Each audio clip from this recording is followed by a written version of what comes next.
Assalomu alaykum, assalomu alaykum aziz do'stlar, aka-ukalar. Bugungi reyslarimiz Xudo xolasa 22-may kuni reyslarimizni amalga oshirib qo'yilgan avtobuslarimiz Toshkent Krasnodar, Toshkent Saratov, Toshkent Volgograd chiqayotgan primoy reyslar Abu Saqiy Majlistondan har kuni reyslarimiz seshanba va juma kuni primoy reyslarimiz bor. Avtobuslarimizni ichki sharoitlarini ko'rsatamiz.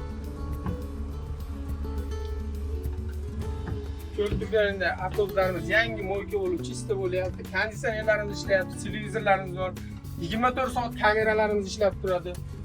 Ruchnoy bagajlar 5 kilogacha sut sumkalarga qo'ysanglar bo'laveradi. Zaryadga qo'yadigan joylar, tarjimali sidenalar, komfort, bemalol yotib ketsanglar bo'laveradi. Damda olib, televizorda ko'rib, Wi-Fi hamma sharoitlari bor. Toshkent Krasnodar, Toshkent Saratov, Toshkent Volgograd chiqayotgan primoy reyslar haftada 2 marta seshanba va juma kuni 22-may kuni bugun reyslarimiz amalga oshirib qo'yilgan. Kimga shunaqa ishonchli nomerlar kerak bo'lsa ekranlarga yozib qo'yamiz. Tanlovda adashmanglar, sog' bo'linglar, salomatlar. Mana shu qo'rimizdan aka necha kunda bor kelyapti Krasnodarga?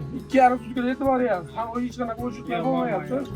Ko'rib turganingiz shoferimiz o'zimiz 2,5 sutkada xudo xolasa kirib boryapti. Krasnodarda Krasnoy ploshadigacha olib boryapmiz.